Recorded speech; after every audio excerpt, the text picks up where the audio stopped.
কাইলৈ অসমীয়াৰ বাপতি সাহোন কাতি বিহু। এফালে দুৰ্গোৎসৱৰ মহানৱমী, আনফালে কাতি বিহুৰ প্ৰস্তুতি। তুলসী তল, ধাননি পথাৰত জ্বলিব চাকি, আকাশ বন্তি। হয়, কাইলৈ অসমীয়াৰ বাপতি সাহোন কাতি বিহু। চহা জীৱনৰ লগত কাতি বিহুৰ আছে নিবিড় সম্পৰ্ক, যাৰ বাবে কৃষিজীৱী কৃষকসকল সাজু হৈছে কাতি বিহু উদযাপন কৰিবলৈ। পিছ পৰি থকা নাই গৃহিণীসকলো। গাঁৱৰ জীয়ৰী বোৱাৰীসকলে তুলসী তল চাফ চিকুণ কৰি বোকা পানীৰে মচি সজাই পৰাই তুলিছে। সাজু হৈছে পথাৰত আকাশ বন্তি জ্বলাবলৈ। কাতি বিহুৰ সন্ধিয়া গ্ৰামাঞ্চলৰ প্ৰতিঘৰ অসমীয়াই তুলসীৰ তলত ধূপ ধূনা বন্তি চাকি জ্বলাই নাম প্ৰসংগ কৰি ভগৱানৰ ওচৰত প্ৰাৰ্থনা জনায়।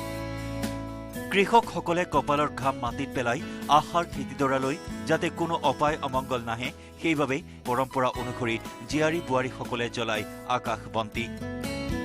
কাইলৈ দুৰ্গোৎসৱৰ মহানৱমীৰ আনন্দ উল্লাসৰ মাজতে অসমীয়া চহা জীৱন প্ৰতিফলিত কৰি অসমীয়াই পালন কৰিব কাতি বিহু।